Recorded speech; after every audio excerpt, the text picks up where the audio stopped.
ಪ್ರಾಸೆಸ್ನಲ್ಲಿ doubtful ಇದೆ. ನಾನು ಏಕನೇ ಅದ್ರ ಬಗ್ಗೆ ಹೇಳಿದ್ದೀನಿ ಸರ್. ಸೆಕೆಂಡು, ಇದು ಒಂದು ನಾರ್ಮಲಿ ಈ ಥರ ಒಂದು ಕಾಂಪ್ಲಿಕೇಶನ್ ಬರುವಾಗ ಜನಕ್ಕೂ ಒಂದು ನಕ್ಸಲ್ ಸರೆಂಡರ್ ಆಗುವಾಗ ಜನಕ್ಕೊಂದು ವಿಶ್ವಾಸ ಬರಬೇಕು. ಕಾರಣ ಇಷ್ಟು ವರ್ಷ ಸರ್ಕಾರ ವಿರುದ್ಧ ಯಾರು ಹೋರಾಟ ಮಾಡಿದಾರೋ ಸಿವಿಲ್ ಸೊಸೈಟಿ ಒಳಗಡೆ ತಾವು ಬಿಡ್ತೀರ.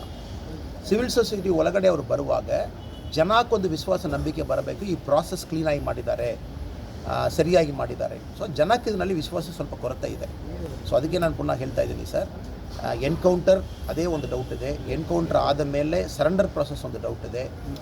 ಹೋಮ್ ಮಿನಿಸ್ಟರ್ ಅವರು ಭಾಷಣ ನಾನು ನೋಡುವಾಗ ಕೊಂಚ ಉಲ್ಟಾ ಪುಲ್ಟಾ ಮುಂದೆ ಹಿಂದೆ ಇರೋದು ಮಾತಾಡ್ತಾ ಇದ್ದಾರೆ. ಸೊ ಇದರಲ್ಲಿ ಬೇರೆ ಯಾರು ಇನ್ಫ್ಲೂಯೆನ್ಸ್ ಮಾಡಿದ್ದಾರೆ ಸರ್ಕಾರಕ್ಕೆ, ಈ ಪ್ರಶ್ನೆ ಬರ್ತಾ ಇದೆ. ಸೊ ಇದು ಪತ್ರಿಕೆಯಲ್ಲಿ ತಾವೆಲ್ಲ ಇದ್ದೀರಾ, ಸರ್ಕಾರ ಉತ್ತರ ಕೊಡಬೇಕು. ಆಮೇಲೆ ಈ ಪ್ರಾಸೆಸ್ ಯಾರು ಮುಚ್ಚಾಕ್ಲಿಕ್ಕೆ ಆಗಲ್ಲ ಸರ್. ಒಂದಿನ ನಿಜ ಔಟ್ಸೈಡ್ ಬಂದೇ ಬರ್ತದೆ. ಸೊ ಬರಬೇಕು. CM ಮನೆಗೆ ಹೋಗಿ ಸರೆಂಡರ್ ನಕ್ಸಲ್ ಸರೆಂಡರ್ ಪ್ರಾಸೆಸ್ ಯಾವಾಗಲೂ ಕೂಡ ಒಂದು ಪೊಲೀಸ್ ಆಫೀಸರ್, ಕಲೆಕ್ಟರ್ ಈ ರೀತಿಯಲ್ಲಿ ಆಗಬೇಕಲ್ಲ. ಸೊ ಚಿಕ್ಕಮಗಳೂರು ಸೊ ಇದು ಪೊಲಿಟಿಕಲ್ ಓವರ್ಟೋನ್ಸ್ ಆಗಿ ಕರ್ನಾಟಕದಲ್ಲಿ ಮಾಡಿದ್ದಾರೆ ಅಂತ ಕಾಣ್ತದೆ. ಅಟ್ಲೀಸ್ಟ್ ಕಾಂಗ್ರೆಸ್ ಸರ್ಕಾರ ಅವರು ಒಂದು ಪೊಲಿಟಿಕಲ್ ಓವರ್ಟೋನ್ ಕೊಡಲಿಕ್ಕೆ ಮಾಡಿದ್ದಾರೆ. ಅದಕ್ಕೆ ಈ ಸರೆಂಡರ್ ಪ್ರಾಸೆಸ್ನಲ್ಲಿ ಒಂದು ಇಂಟೆಗ್ರಿಟಿ ಇಲ್ಲ. ಈ ಸರೆಂಡರ್ ಪ್ರಾಸೆಸ್ನಲ್ಲಿ ಒಂದು ನಿಜತನ್ಮ ಇಲ್ಲ. ಅದೇ ನಾನು ಪುನಃ ಹೇಳ್ತಾ ಇದ್ದೀನಿ ಅಲ್ಲ. இந்த ಓವರ್ ಗ್ರೌಂಡ್ ವರ್ಕರ್ಸ್ ಸಿವಿಲ್ ಸೊಸೈಟಿದಲ್ಲಿ ತುಂಬ ಜನ ನಕ್ಸಲ್ ಮೈಂಡ್ಸೆಟ್ನಲ್ಲಿ ಇರ್ತಾರೆ. ಅವರು ಸರ್ಕಾರಕ್ಕೆ ಇನ್ಫ್ಲೂಯೆನ್ಸ್ ಮಾಡಿ ಈ ಪ್ರಾಸೆಸ್ ಪೊಲಿಟಿಕಲಿ ತಗೊಂಡು ಹೋಗಿದ್ದಾರಾ?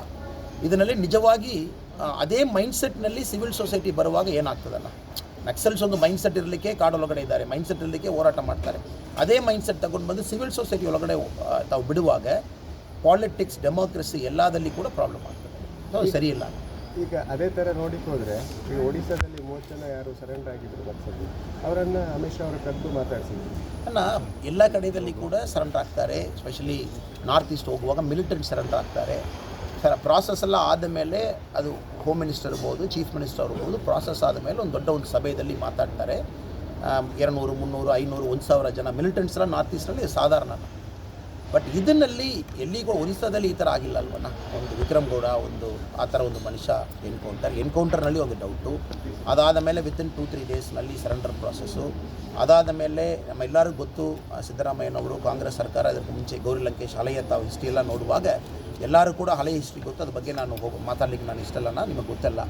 ಸೊ ಅದೆಲ್ಲ ನೋಡುವಾಗ ಯಾರೋ ಸರ್ಕಾರಕ್ಕೆ ಇನ್ಫ್ಲೂಯೆನ್ಸ್ ಮಾಡಿದ್ದಾರೆ. ಇನ್ಫ್ಲೂಯೆನ್ಸ್ ಮಾಡುವಾಗ ಅದರಲ್ಲಿ ನಿಜತನ್ಮೆ ಇರಲ್ಲಣ್ಣ. ಅದರಲ್ಲಿ ಒಂದು ಟ್ರಾನ್ಸ್ಪರೆನ್ಸಿ ಇಲ್ಲ, ಪ್ರಾಸೆಸ್ನಲ್ಲಿ ಇಂಟೆಗ್ರಿಟಿ ಇಲ್ಲ ಜನ ಒಪ್ಕೊಳ್ಳಲ್ಲ. ಕಾರಣ ಯಾರೋ ಜನ ಗೌರ್ಮೆಂಟ್ ಮೇಲೆ ತಪ್ಪು ಮಾಡಿದವ್ರಿಗೂ ತಾವು ರೆಡ್ ಕಾರ್ಪೆಟ್ ಹಾಕಿ ಬನ್ನಿ ಕರೆಸ್ತೀರ. ಸೊ ಪ್ರಾಸೆಸ್ನಲ್ಲಿಯೇ ಇಂಟೆಗ್ರಿಟಿ ಇಲ್ಲ ಅವ್ರು ಒಳಗಡೆ ಬಂದು ಏನು ಮಾಡ್ತಾರಣ್ಣ, ಇಲ್ಲಿರುವ ಡೆಮೋಕ್ರಸಿ ಹಾಳು ಮಾಡ್ತಾರೆ. ಈಗ ಫಾರ್ಮರ್